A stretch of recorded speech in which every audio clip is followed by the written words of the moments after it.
collaborating with federal, state, and congressional leaders to ensure appropriate policies and modernization of safe telehealth. Telehealth market is interesting, as it shows in your pamphlet. It's $240 million today, going to $1.9 billion in 2018. In 2015, they're expecting 800,000 consults in telehealth, and they're expecting that that's a utilization factor of only about 0.5%. So the amount of growth that sits there in the market is large. States are passing laws now that are allowing telehealth and reimbursement policies to be much improved. So it's been interesting even this week. Mercy opened up the virtual health center, a $54 million health center in St. Louis. There's some good news and some bad news. Teladoc, if you look at their market prices, they went down because they lost high market shares. So there is volatility, and American Well made a deal with Intermountain Health. So you can see both the pluses and the minuses and the challenges in the marketplace. We're going to start off with Sarah. She's going to go through the work that's being done at Dartmouth-Hitchcock. And then we're going to move to Fadasola, who will do the technology aspect. And we'll close up with Kofi, who will talk about policy. And if we can, let's hold questions to the end, because there's a lot of material to get through, and I think it'll work out better that way. Thank you. Thank you, Rich. Well, it's a good challenge for those of us who work in the tech space to show up and have to figure out how to make the technology work, put our money where our mouth is. So I appreciate the challenge. All right, let's see here. So I'm going to give you the perspective of an academic health system. We're relatively new to the telehealth space. We saw it as a tool to serve our region and our population and ultimately our health system. We found in working out how to look after our own area, we've created some collaborations and some services that give us the opportunity to look after a wider region. So I'm just going to talk to you a little bit about how we thought about it, strategy, and then give you a very quick overview of some of our services. And I'm delighted that my two colleagues are bringing you a lot of great content about the nuts and bolts of policy and services directly to patients, so it's a nice compliment. It doesn't look like this is going to let me advance, so.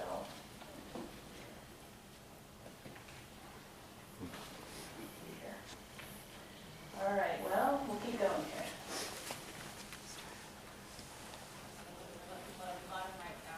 Hey, it's not responding.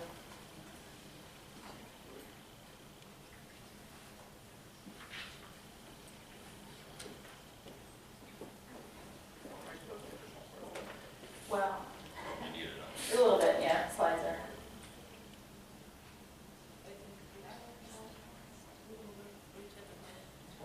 I know, it's yeah. Let me.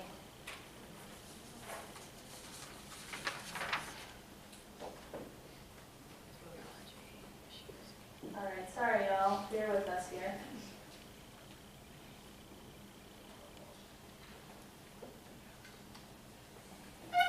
Okay, there we go.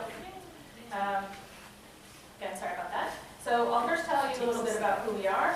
We're located just a few miles up the road, so many of you may know us, and if you don't, you're welcome to come visit before you head back to your home terrain. We're a large academic health system located in a rural area, which is a unique combination. And we take that role of being a safety net for those rural communities seriously. We serve patients really in a 4- or 5-state region, with 3 helicopters flying around the clock, bringing patients from far locations where the level of specialty expertise that we enjoy in the academic hub just don't exist. We're known nationally for our leadership in population health, thinking about cost of care and policy.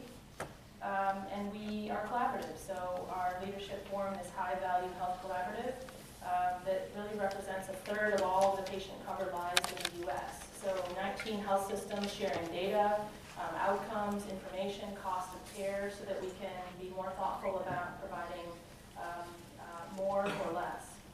And of course, we're an academic center with residents, fellows, medical students, nursing students. It's a community of learning. So we founded the Center for Telehealth just 3 years ago, and in doing so, we had to really think about bridging the having one foot in two canoes. So being mindful that we're still in a fee-for-service environment, but we're also quickly migrating into accountable care. And that really informs some of our decisions about what to do. So from a telehealth strategy perspective, you're always thinking first about what clinical need can I solve, what patient population can I look after, and then beginning to think about where do we deliver services and to who, which types of services. And you find out pretty quickly that there's a million whys to do telehealth. And often you've got to represent a different why depending on your stakeholder. But it turns out that the whys kind of collapse into three primary buckets. One is really the hard ROI, right? You're doing telemedicine because it's bringing in revenue, or you have reimbursement opportunities.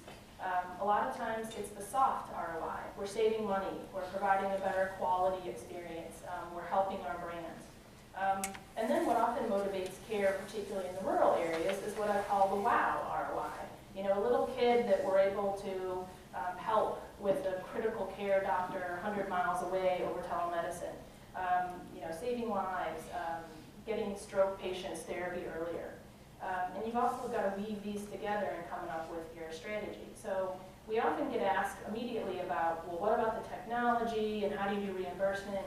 And I always try to drive people over to the left to say, well, let's start with our mission and our strategy and where the patients are and what we can do with them. Because I know that the technology folks in the room get really excited about firewalls and VPNs and all that stuff's important, but if you aren't doing something that's going to be sustainable, there's not a whole lot of point. So in thinking about this continuum of care, we knew we wanted to implement telemedicine across the whole care continuum.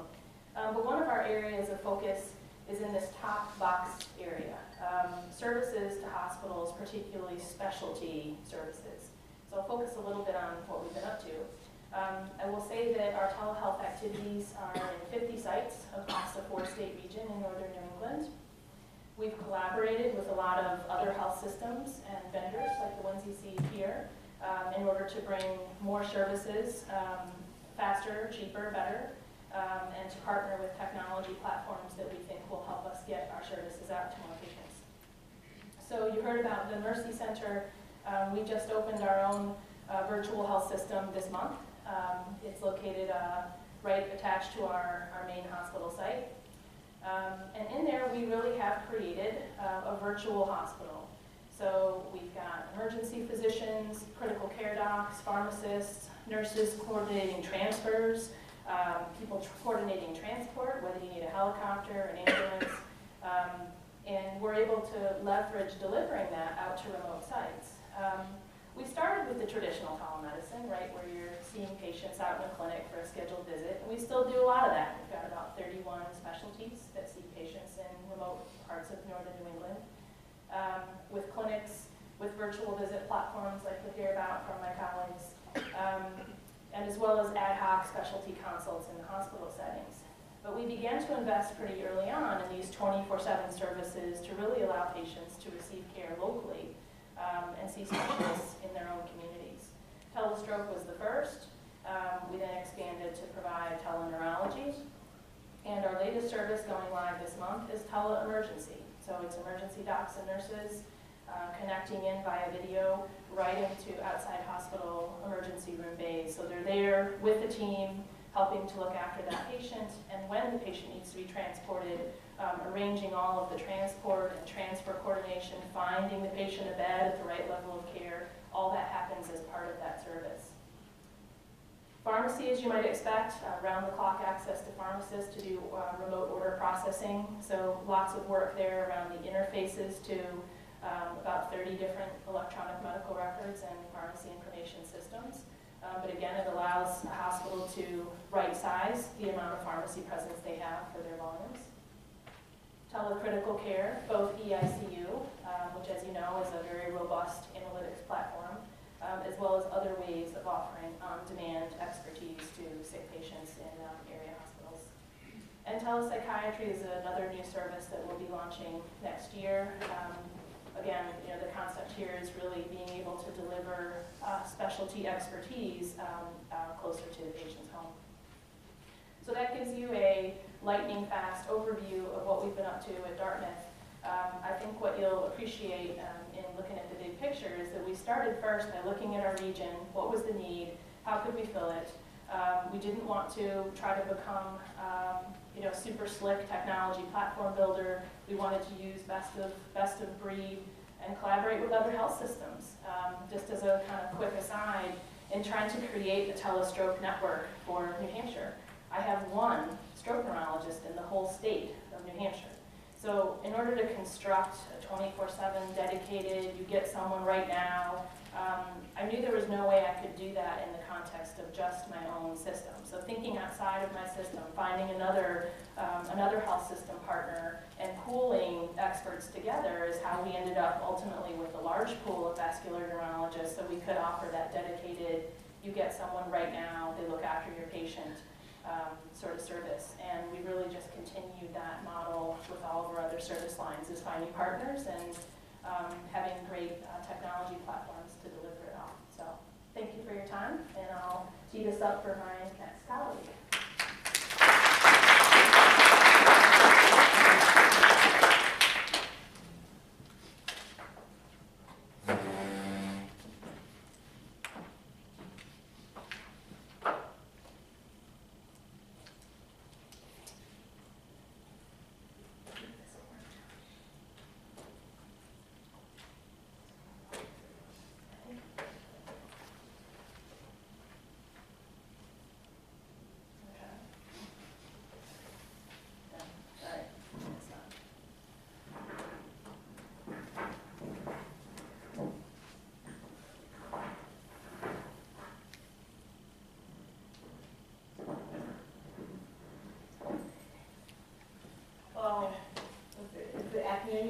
Yes? Yes?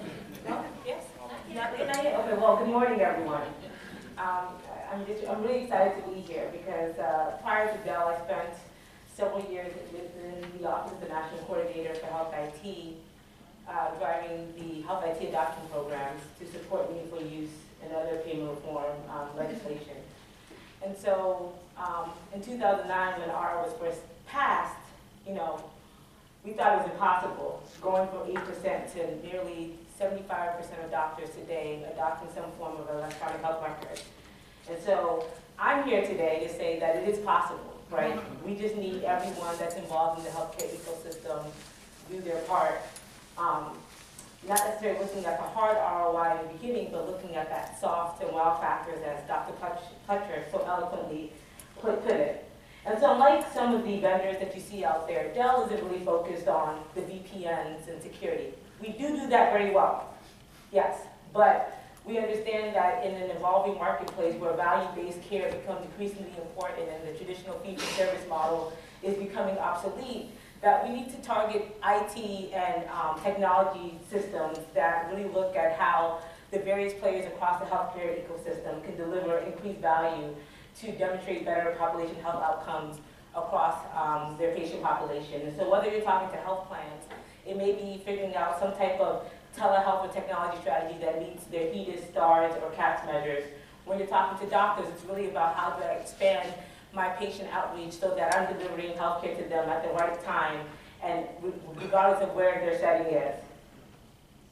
And so today at Dell, we understand that those drivers are medical management, it's either quality metrics, revenue optimization, delivering cost effectiveness, so on and so forth. And so we are developing, or we have developed, solutions that really look at the Internet of Things, right? That 360 view of the patient, so that whoever is delivering care at the right time or delivering care at a certain time is able to do that appropriately. And so when you look at some of the healthcare trends and what some of the consumer interests and concerns are regarding healthcare, they align very well with some of the chronic diseases that are impacting our GDP and expenditures in the healthcare system. Just in the interest of time, I'm just going to move fairly quickly, because I know my girl, Kofi Jones from American Well, is going to talk about the policy impact of telehealth and telemedicine today. But when you think about what telehealth and telehealth technology can do for your patients, can do for clinicians across the healthcare system, it's really about socializing healthcare in a way to meet the needs of the modifiable risk factors that are causing chronic diseases in the first place. And so, while we focus on access to care as a great or important critical issue in that spectrum, we know that 60 to 80% of our health outcomes are actually driven by social factors. So how do we leverage technology to socialize medicine that sort of reverses the model where patients have to go to the doctor to receive care in a way that allows doctors to connect patients wherever they are so that they're receiving the care they need to experience better health outcomes? Yeah. So why is this important? Well, how many of you guys remember whack-a-mole? Yeah, right?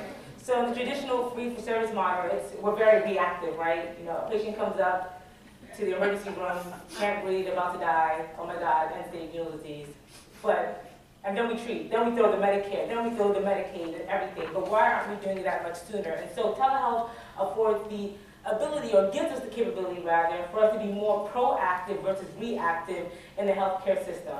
In an evolving healthcare marketplace. I remember someone from the earlier panel talked about microsegmentation of the patient population and consent models about, do older folks like opt-in versus opt-out? Well, when we think about millennials, my younger sister is a millennial, she's on Snapchat, she's on Facebook, she's on Instagram. She doesn't necessarily, I don't want to say care about who sees her data, but the point is among that population that's entering the marketplace, it's all about instant gratification. It's about delivering to their needs whenever they want it at that right time.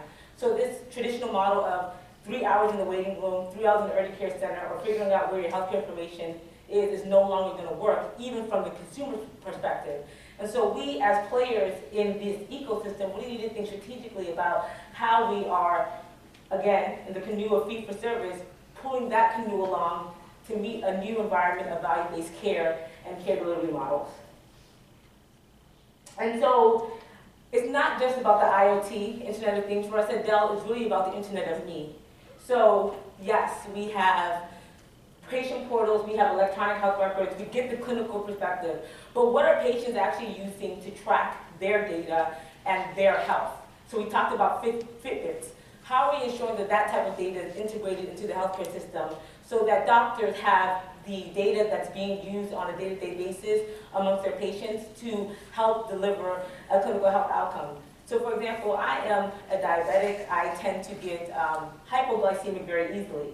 And so for my doctor, when I have my Fitbit on, I don't have mine on today, but he likes to see I like to share with him my calories burned, my daily activity, so that he can sort of give me some points and some takeaways about how to adjust my regimen on a regular basis. And so when you think about the healthcare ecosystem, he would not have that data today unless I brought that to him. There's no way for an EHR to collect that automatically. There isn't a way for a patient portal to do that today. So at Dell, it's not really just about creating an integration point to pull all the clinical data, but it's sort of facilitating the platform for bring your own device so that doctors and hospitals have that access to the data that I'm using on a regular basis. And so as Kofi will come up and talk about in a minute, it is a perfect time for telehealth now. We know the federal government moves slowly, so I know, and this is me coming from the federal government, I love them dearly. So the fact that CMS has released CPT codes in October for some telehealth procedures is really a gift from God. No offense to people's spiritual beliefs, because for the first time in a long time, we have some type of policy that's beginning to align in where the direction of technology innovation is going, right? And so we also know from some of the new measures coming out of the Medicare Stars ratings programs and some of the new HEDIS and NCQA metrics that telehealth will become increasingly important to improving gaps in care, to expanding access to those hard-to-reach populations, and really improving the overall patient experience and having them as active contributors in their healthcare so that there is actionable intelligence and actionable insight on the part of providers to get better outcomes for not just HEDIS, but meaningful use in other incentive programs coming down the pipe. How am I doing on time? 2 more minutes? 2 more minutes. Okay. All right. So, how does telehealth disrupt healthcare? I'm not going to insult your intelligence. This is HIMSS after all, or one of the HIMSS chapters. So we know that there are various modalities that telehealth offers to really deliver healthcare, whether it's video conferencing for the on-demand access to providers or remote patient monitoring to help reduce the risk of hospital readmission or prevent that first readmission within a 30-day period. We understand that there's also kiosks, right, to deliver healthcare in retail settings or where patients are going on a regular basis for other social reasons, so on and so forth. And so the idea here is that telehealth is not here to supplant the role of physicians or hospitals. It's really here to augment and support it in this changing economy and value-based care environment. And so just 4 quadrants of how we tend to deliver value through technology at Dell, whether it's through telehealth or other means. It's really facilitating a way for point of care. So providing physicians with information at the right time when they need it, and also giving them good data so that they are doing what they need to have proper predictive analytics, proper risk forecasting, and ways to intervene much earlier versus waiting until later for targeted intervention approaches. My favorite example is with the diabetic. I am diabetic, so most of my stories tend to be about diabetes, where when I was diagnosed at a very young age, I learned how to game the system. I knew what to tell my provider. Fine. Pre-fasting, 80 to 110. Post-fast, it's 150.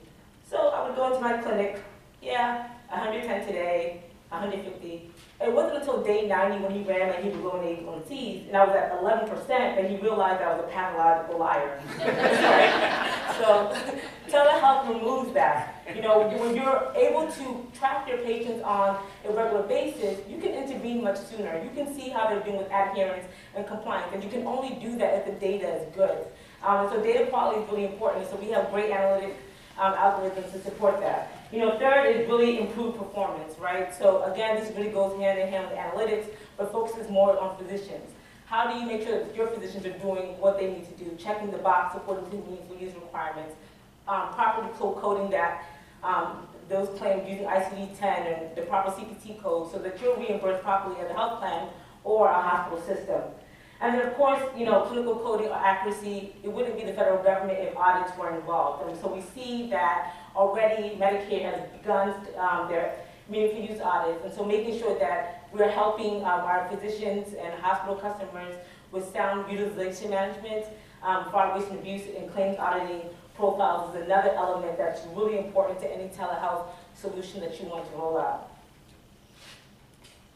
And so I want to give some time to Kofi to come up here and we talk about the regulatory affairs, because I think that's really important.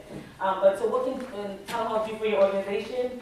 Well, it's supporting better decision making, it's fostering collaboration, so really putting the patient at the center and making them active contributors, and also holding them accountable for their care and their care outcomes. Third, it's improving efficiencies, enhancing productivity, and of course, for members and health plans out there, it's really helping you increase your revenue streams by retaining your health plan members as well as gaining new customers. So I said that really fast, but you guys are from the Northeast, so I'm sure you understood me very clearly. And so I'm going to bring Kofi here to very well. Thank you.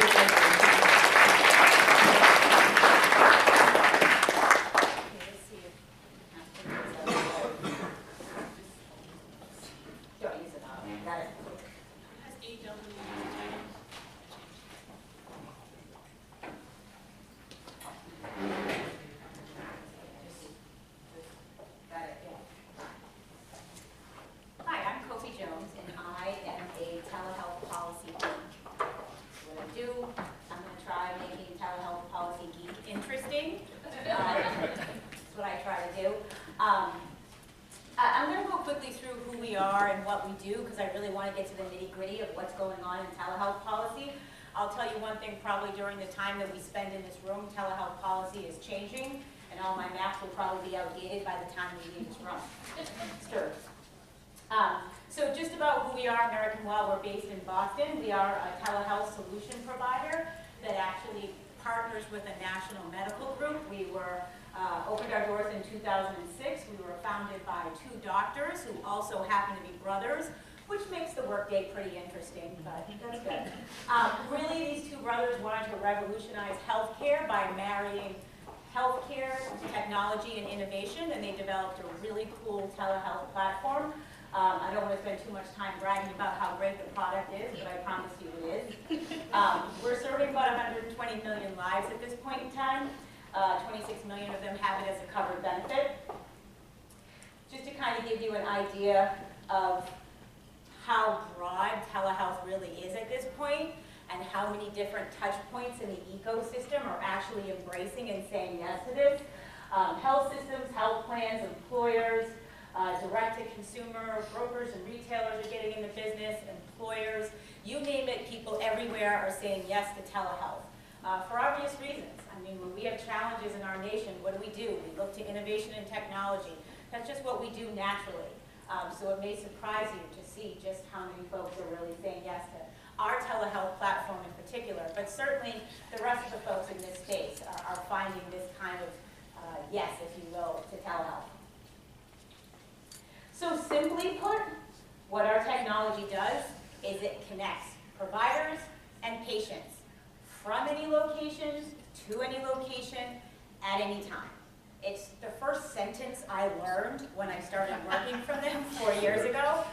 From any location to any location at any time. Not site specific, not time specific, not provider specific, not patient specific. It's general, anywhere, anytime. I'm still using that sentence because I think it's the simplest way to explain what it is we do and how our technology works. There's a lot about it, of course, that isn't simple. Things like having to worry about licensure, worrying about what kind of specialty and the specialist that you're trying to find, where the patient lives, the licensure and eligibility of the patient as well. Are they covered? Are they not covered? Who's their payer? The clinical expertise and the clinical guidelines of the provider. Are they trained in the ability to provide care in a virtual environment via a brick and mortar practice? So there's all kinds of things that make the simple complex, and it's really important that a telehealth network actually understand the complexities, and then piled on top of all those things you see coming out of the left and the right are regulations and reimbursement, which is really what I'm going to talk about here today, because it's my job to understand the policy environment for telehealth on a 50-state and federal basis. It's really why I come to work every day. Okay, so the levers that move the industry and the ones that I'm going to talk about today. First is a little thing I like to call clinical permissibility. It's can you do it? Can you actually create a treatment relationship or extend? But for the purposes of this discussion, let's say, can you create a treatment relationship through telehealth technologies sufficient to diagnose, treat, and prescribe? It's something that we examine on a 50-state basis.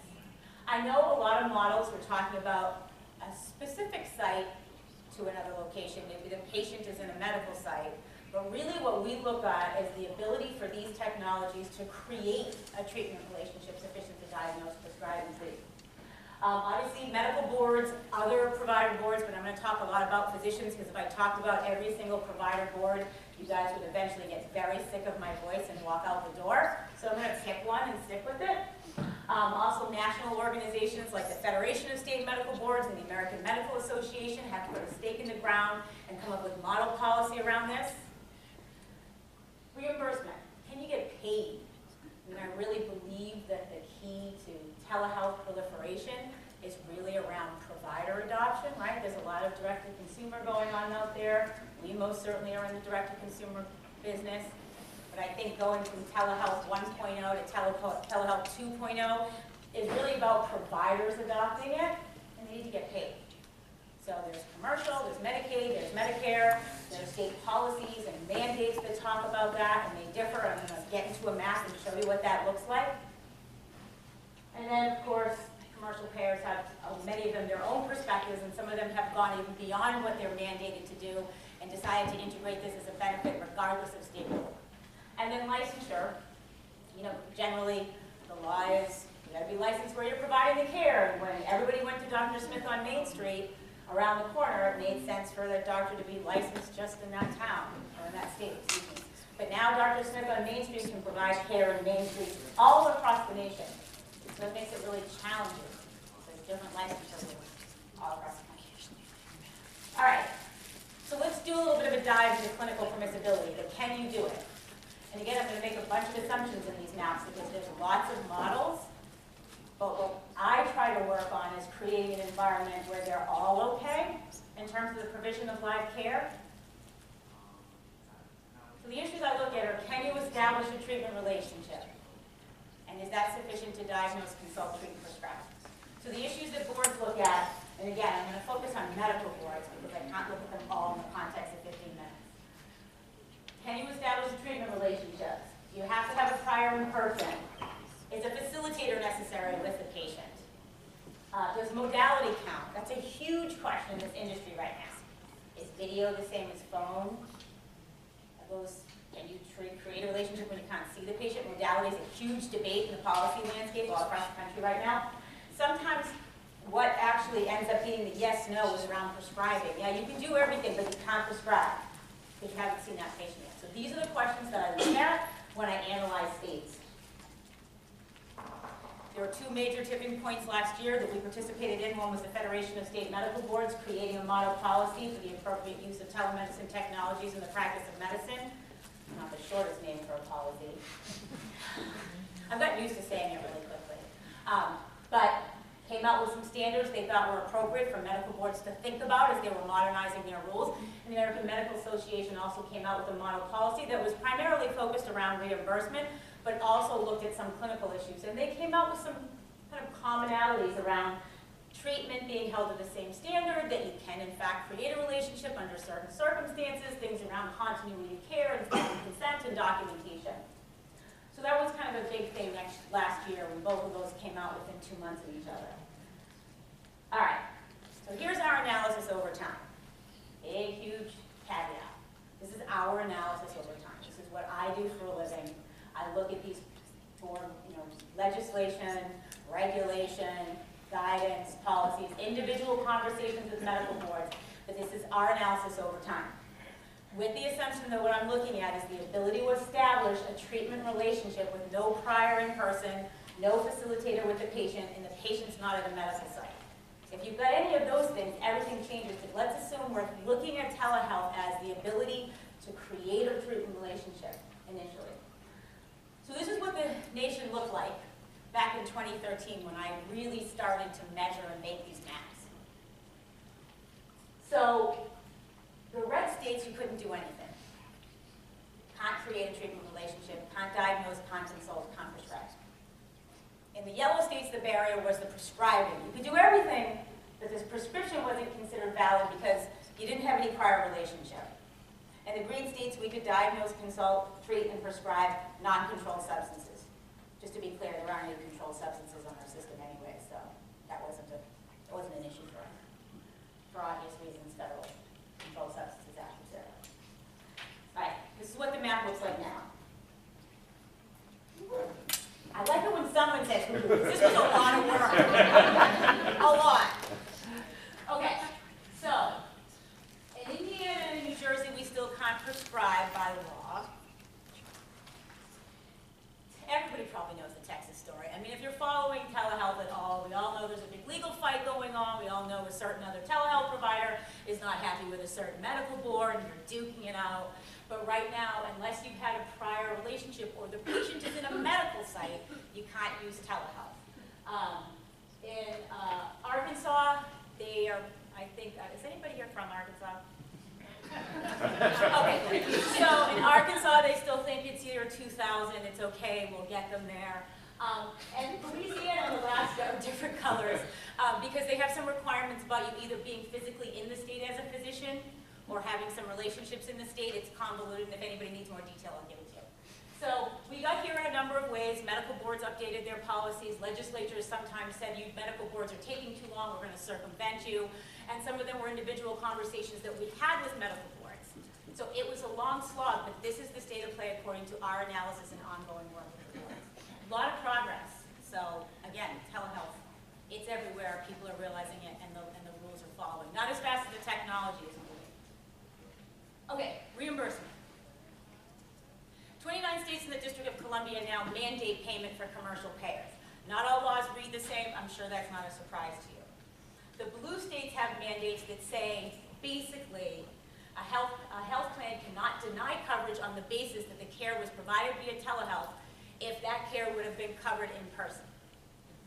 I call those just mandate states. Then there's parity states that say a health plan has to provide coverage to the same extent. So they're talking about amounts, to the same extent.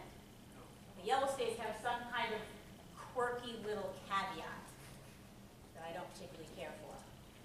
For example, in Arizona, it's rural. In Arkansas, my favorite quirky state, they support reimbursement, but for the home, it's only for end-stage renal disease. Very quirky.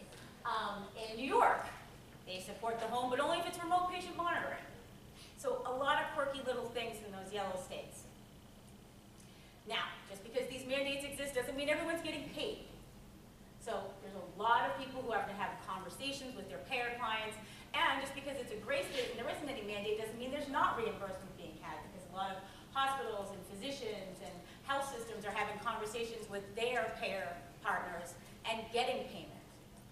You know, making sure that the care is the same from a documentation standpoint and a clinical standpoint, and the coding makes sense, and people are using the GT modifier. Those are things that are helping payment move along.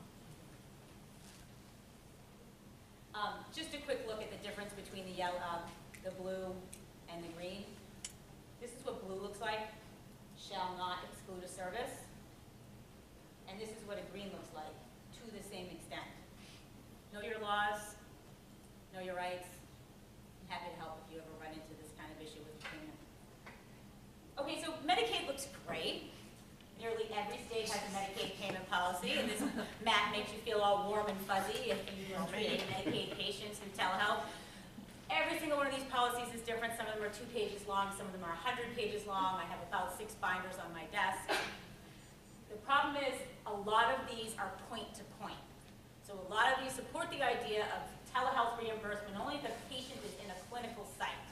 So it's really important for you to have a real granular understanding of what your state Medicaid telehealth payment policy is.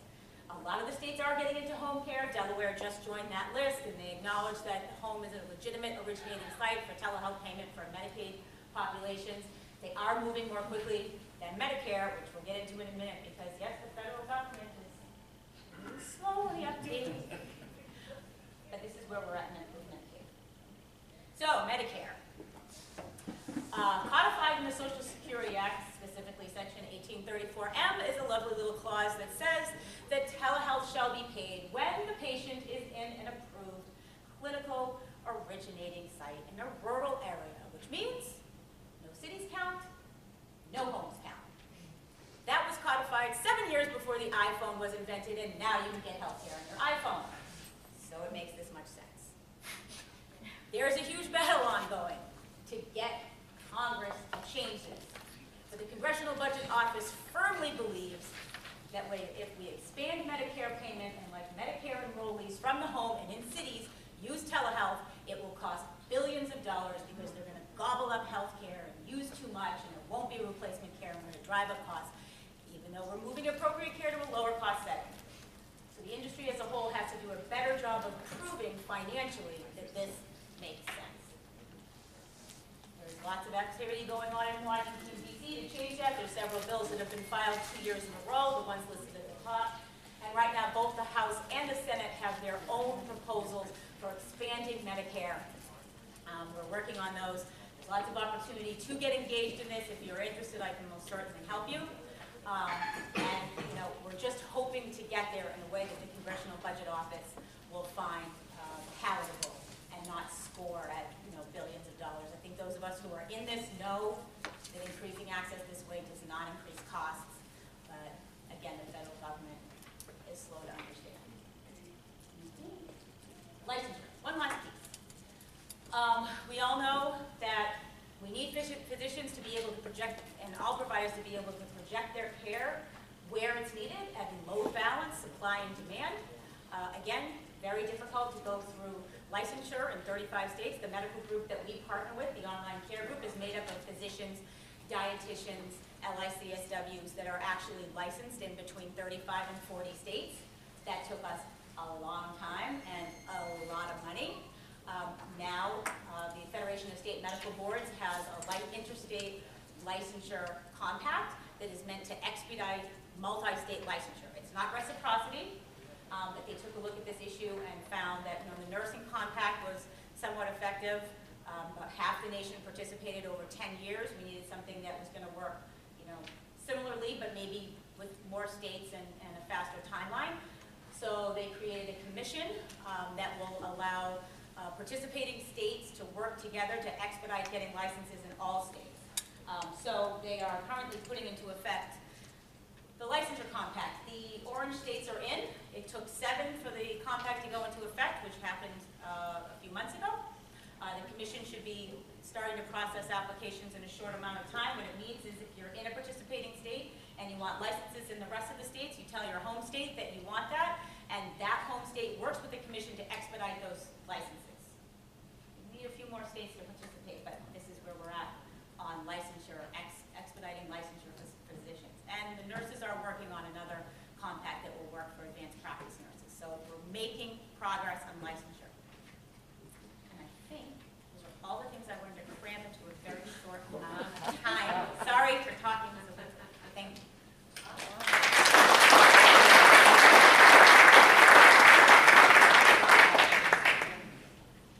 Well, I gotta say, I'm impressed by the speed at which that was done.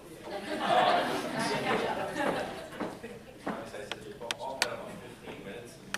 Thank you very much. I would like to open this up to questions because the panel's a little bit more diverse than the last panel. It's not So, working. yes. That's not working, so you might as well put it down or get a new battery. I'll just talk loud, okay? So, what we're gonna do is we're gonna start asking questions. It's a pretty diverse panel. They did 3 different topics. I had a couple of questions, but I'd rather open it up to the floor on this topic. Yes, Pat. I'm interested to know how long you all have been working at this. I followed American Well, so I know. But for Dell and the center, how many years back are we talking about? Because it's all blossoming now. I'm probably, Everything is dead. I'm probably the newest to it. I came to Dartmouth for surgery residency after medical school and really just sort of fell into following telemedicine as an extension of wanting to do emergency and trauma care better, differently. And it was one of those, hey, we really ought to start a center for telehealth, and you kind of accidentally find yourself doing that. So I'm brand new to it, and we've only been up for 3 years. 3 years or something. Yeah, I would say Dell has been at it for about 3 years. I've probably been involved in telehealth and telemedicine for almost 8 or 9 years. I come from USAC, Universal Service Administrative Company, which is a private administration of the FCC. And so the FCC has been looking at rural health care and broadband connectivity to facilitate technology to expand access to care for decades now. And so we know that telehealth is not a new phenomenon. I mean, I think the technologies that are used today to facilitate that have changed drastically in the last 5 years. But the telephone was, the nurse calls and those sorts of things are something that have been around for a while. And I also want to clarify Dell's approach to telehealth. I'm on the services side, and so what we bring to the industry is really our integration, our security, our Internet of Things. And so we are very vendor agnostic. And so when you think about the evolution of telehealth and the need for the commercial off-the-shelf and the plug-and-play type of solution for physicians and the rest of the healthcare system, that's where Dell plays well. I mean, I think American Well is one of the vendors that actually has a solution along that spectrum, but the goal of Dell is to really figure out a way to facilitate all of that so there's a one-stop shop to visualize and make some clinical decision support. So I think, and the American Well's been active since 2006. From a policy perspective, we've been at the business of trying to influence and analyze policy for about 4 years.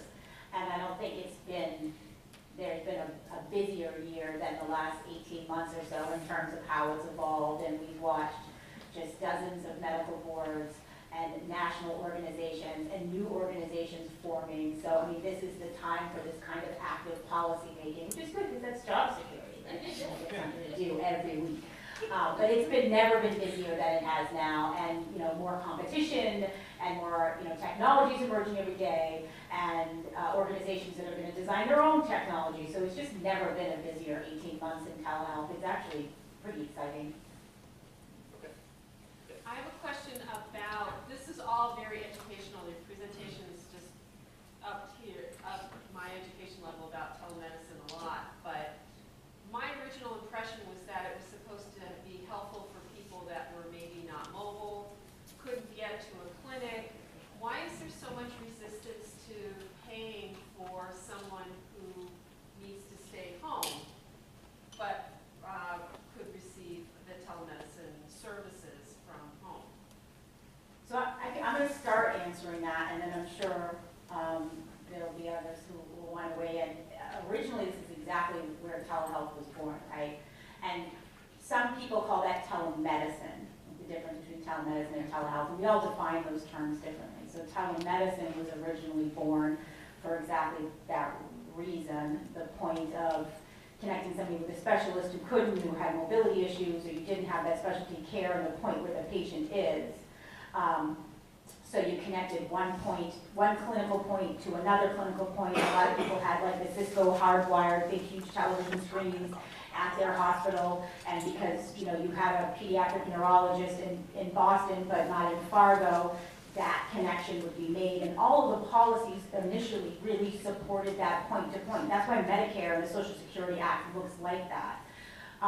Now we've moved along the lines of understanding that it can happen from any location to any location, so you'll see the policy start to evolve, but payment evolves slower, right, because nobody wants to pay, and then you'll see pushback from some medical groups. I'm definitely not going to point fingers, but you'll see some pushback because there's this fear that projecting care into a state or into a region somehow threatens the primary care relationship instead of extending it or supporting it when it's not there, in the middle of the night or what have you. So I think there's a couple things going on. One is evolving the policy beyond the original models that were created when the technology was clunky and still.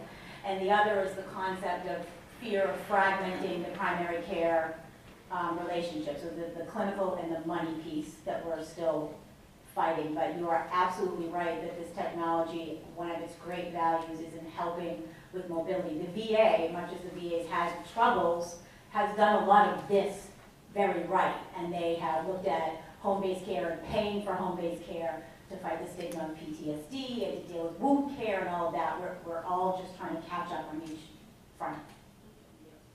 No, I think Kofi said this so eloquently, but just let's, I'm putting my policy wonk again, so forgive me, HHS. Not speaking on behalf of HHS anymore, right? So let's just put that out there. But I think when you look at the trajectory of how policy is formed, really, it really takes private industry to demonstrate that there is an ROI to do that. And I think, as Kofi is whispering in my ear, we don't do that well, right? Because what our factors that contribute to ROI differ when you look at, not even by vertical, right? Even within the vertical, there's variation in how we calculate ROI. Secondly, I think, even home health is still trying to figure out the proper business cases and delivery models for using telemedicine. And so today, when we speak to a lot of health systems that are purchasing home health agencies as part of their network, they still don't understand or know how to optimize that solution in a way that meets the needs of some of their chronic disease patients. I think for level one, it makes sense, but for the CHF or like my mom, the ESRD patient, those are really acute, critical, and sensitive healthcare needs. And God forbid there's a situation where telemedicine was used and there's an adverse outcome. So like CMS is currently doing through the Innovation Center, we're still trying to pilot, well, we are not, they are still trying to pilot out value-based care models using technology to drive some of those incentives and payment reimbursement models. So let's just give them a round of applause, because we beat the federal government so much. We just got, thank you. Sir, can I just add a little bit to this question? Sure. Is the physician's view on healthcare value and quality? Because, still there are some things in the physician space where you do need to touch the patient, and be able to actually be with the patient. So I don't know if you can extend it just a little bit more. Sure, I went to a medical school that really prized the relationships and the physical exam and the laying on of hands, and I still believe in that completely. You can't run a trauma resuscitation without putting your hands on the patient, but telemedicine doesn't take that away, it just complements that. So it's, high touch, high tech. I want to have more contact with the patient, but using a variety of modalities, whether that's a phone call or an email or a telemedicine visit or an in-person encounter when that's most appropriate. Just to sort of build on what was said though, telemedicine directly to the patient in their home, wherever, it does create access, which on the one hand is what we want. On the other hand, though, you have to think about when access can be challenging. And I think a lot of the payers worry that access means, if you're Medicaid, they're worried that, patients have barriers to go to appointments. If every patient could see a provider anytime they wanted, what would that mean from a financial stewardship perspective? So, whether that's right or wrong, I think it's a concern. I saw another state, I won't name the state, but they were getting very far away along the way to have reimbursement for at-home visits. And Planned Parenthood came to the table as part of a legislative front to say, yeah, we really want to make sure that every person has access to Planned Parenthood counseling services. And all of a sudden, telemedicine became political, right? So again, wherever your views are, you just have to recognize that access isn't always non-controversial. And at Dartmouth, we think about value, and so we want to deliver the right services, and we don't always believe that more is better.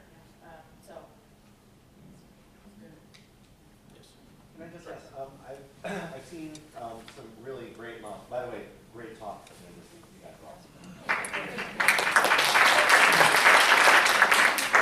I've seen some models that work really well, and I've seen some that haven't worked very well. And I'll say, kind of from the clinical standards, I've seen some telemedicine where there's almost like a consultation via a secure line, but then there's no note in the chart, and then the question is who's the MR are they using, how does that all, so are there any regulatory bodies looking at the clinical standards for telehealth, and who are they? The ATA certainly has an accreditation program now that looks at, among other things, the clinical standards and clinical principles. I'm happy to say that we were the first to get it, not to brag, but since you asked. And there are dozens of others who have and are and will. So there is an accreditation program. URAC is creating an accreditation program now. So there are definitely those, but I will also say to you that there are medical boards who have gone so far as to say that you should be applying certain standards in terms of care. I mean, the best case scenario is a board that says same standard of care, right? Because you as a physician should be able to use your discretion to determine whether you have enough information to treat that patient. And we are not regulating you when you are in your physical practice to say, here are the 10 things you need to do when that patient walks in with a cough, right? We don't do that to you. But there are some regulations and laws in certain states that say you have to have access to the medical record. You have to document. Some of them even go so far as to say you have to have a relationship with a certain physician or physician, lowercase p, for referrals and follow-up care. So it absolutely varies from state to state. It's important to know what it says in your state. But as far as accreditation, ATA, URAC, they're out there. And if you need additional information, I'm happy to provide it. But just to follow up, I think from the vendor perspective, again, going back to policy, so the stage 3 meaningful use certification standards just came out, right? And so for vendors, we see there that they are focusing a lot on patient safety design and user experience.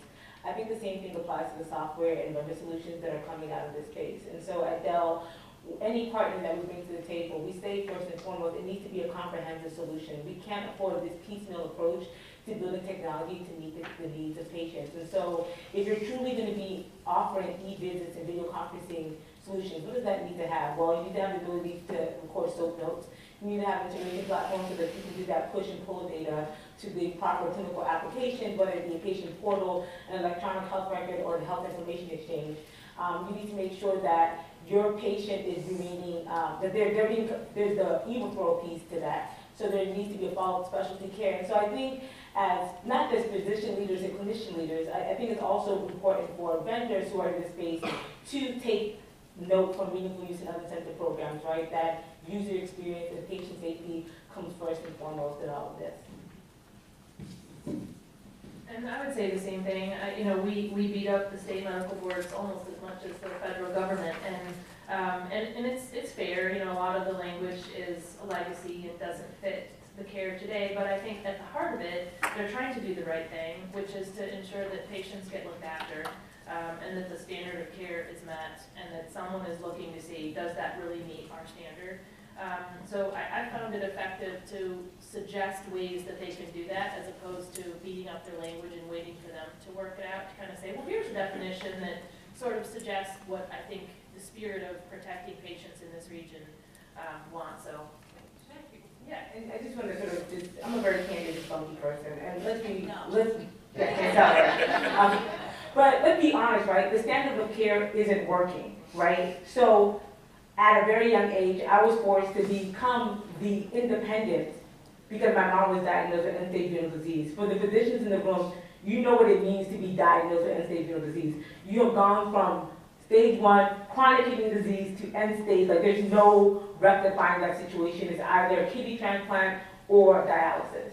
And so when you think about what were some of my mom's barriers to access to care, well, she was predominantly a single mother of 3. And so she was not worried about her clinician visits. It was really about how do I work my daily hours to make sure there's enough food on the table and clothes on the back of my children. And so when you think about telehealth as a tool to help improve that process, improve access, I think it's truly valuable. And I think state medical boards need to realize that our standard of care has not been working since medicine has been in the United States. And so when we look at hospital readmission rates, when we look at chronic disease prevalence by Medicaid, Medicare, commercial, it's ridiculous. There's no reason why 25% of any population should be diabetic, should be overweight, so on and so forth, for things that are preventable and modifiable much earlier in life. So I'll be quiet now, and that's just my comment.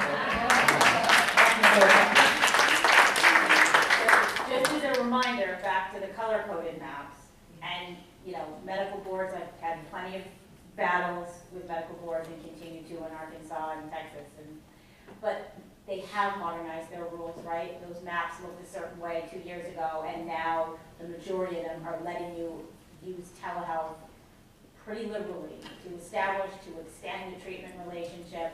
So, I mean, we have made a tremendous swing in terms of embracing the concept that telehealth is a critical component of our healthcare delivery. All right, we are out of time, unfortunately. However, I truly believe that we're in healthcare because of the passion that we have for healthcare. And I must admit, these 3 panelists are going to help us get there.